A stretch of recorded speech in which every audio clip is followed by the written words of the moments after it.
Hello my dear students, today I am here with you to discuss a beautiful poem,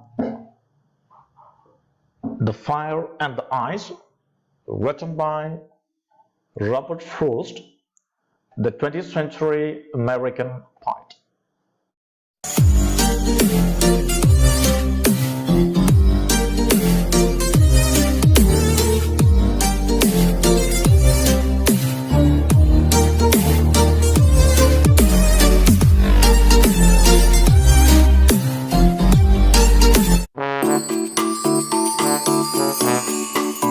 Here is our Robert Frost, the great American poet.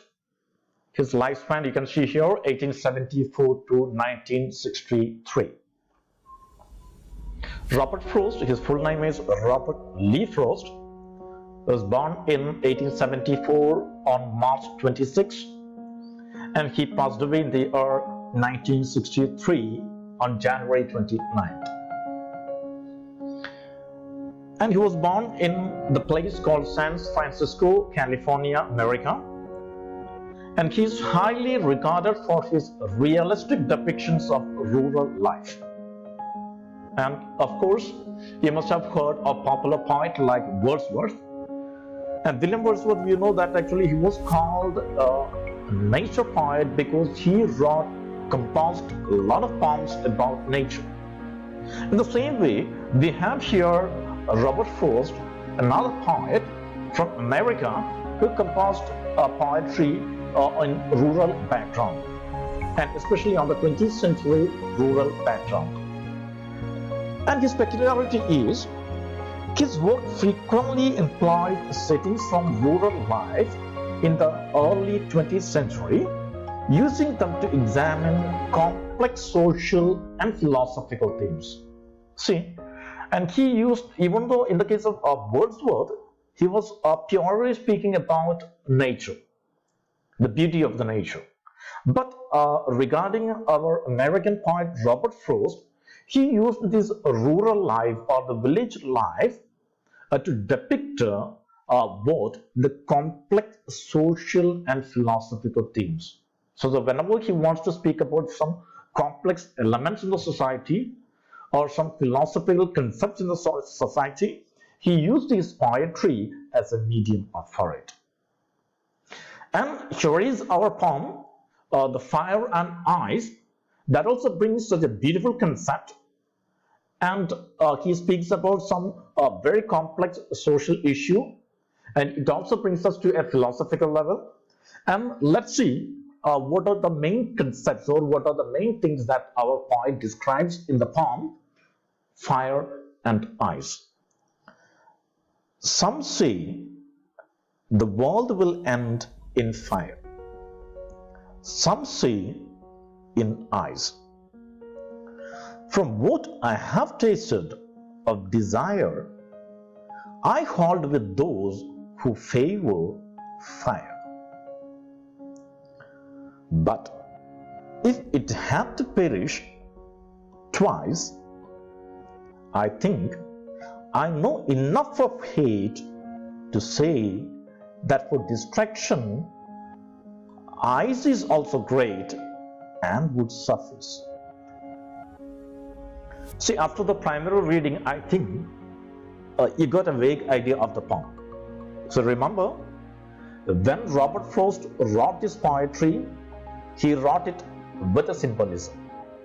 And we know what is symbolism, right? And that means in symbolic poems or symbolisms, one thing is said, but it has some other interpretations. So look at the title of the poem, The Fire and Ice. There are two elements. One is fire and ice. We know that these two are two contradictory elements. See, and let's come to the first line of the poem. See, some say the world will end in fire. See, he says that some say, that is, some people say. Some people say, that means he quotes from the people. See, according to the belief of some people, the poet is not sure that the world will end in fire. Let me ask you one question. What do you think about the ending of the world? Or how do you think the world will end? Yes, you may have different opinion. Some think that actually there will be a great flood. Some think that there will be a great explosion, like how many people believe that the earth was formed after a big bang theory. See, there are many concepts, and there are different religions having different concepts related to the ending. There is a reference called doomsday. That will be the final ending of the world, where the world will be completely covered with the flood and there won't be anything left in the world. So there are different concepts or thoughts related to the ending of the world. Now let's see what is our poet's opinion, whether our poet has a particular opinion on that. Now the poet says, some say the world will end in fire, and some say in ice. See, and some say in ice. The poet feels that sometimes the world will end in fire, and sometimes the world will end in ice. Here, there are two things. There are two things we can find. Here, the poet says that the fire stands for desire, and our eyes here stands for hatred. Read the poem once again. Some say the world will end in fire, and some say in ice. That means some people say that the world will end in desire. Desire means, what kind of desire? Desire means actually the greediness of the people. We know that actually when we come to the modern world, the people are more and more greedy. They are running here and there from the post to pillar to make money. They are trying to chase people, they are killing people, there are wars, there are many things happening in the world. People are, and the poet feels that this desire to grab, this desire to kill, this desire to earn will destroy the world. So the poet thinks, some say the world will end in fire, some say in ice. And why in ice? Ice means hatred, I have told you. And some people think that the world will be destroyed with hatred, and hatred in the people.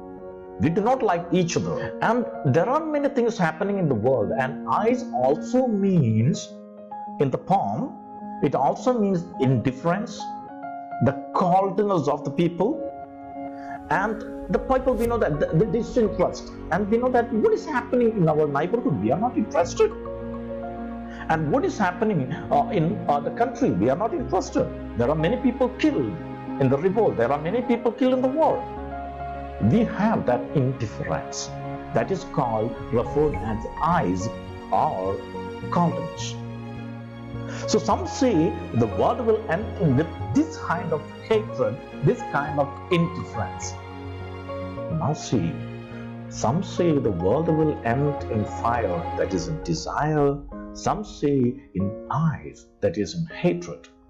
From what I have tasted of desire, what I have tasted, but what I tasted, that means what I felt, what I have tasted of desire, that means I felt, personally I felt, it is desire. I hold with those who favor fire. I hold with those, that means the poet feels that I hold with those.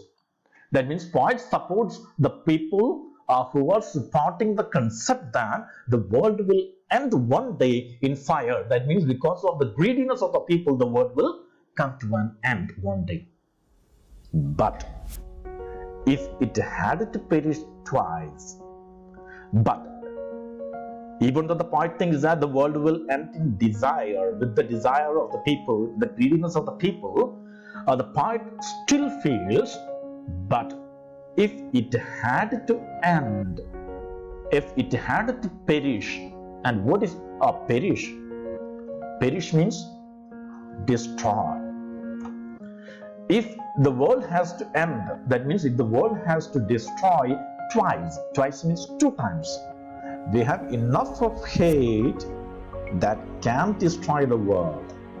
See, I think I know enough of hate to say that for distraction. See, for distraction we have enough of hate, and to say that for distraction, ice is also great. Ice is also great means here our hatred. See, our hatred is also great and would be suffice. See, and would be suffice. Sufficient means sufficient. See, and the point says that not only desire or not only the greediness of the people, the hatred among the people can also destroy the world. Not only physically. Remember, the point doesn't not only speak about physical destruction, but also the morality, the truthfulness, and everything can be destroyed. That itself is the destruction of the world, right? See, and all these things can also destroy the world. So remember, fire and ice are used symbolically in the poem, and the poet really feels that, and there are 2 aspects that are capable of destroying the entire world. That is, one is fire. Fire stands for desire or the greediness of the people, and another one is ice, that is the hatred or indifference or the coldness in the minds of the people, where whenever they see such kind of casualties or the problems, they are not interfering in that. These 2 feelings can certainly bring the world to an end. That's what Robert Frost says in this poem. So thank you for listening to this. If you have any doubt, you can get back to me later. Thank you.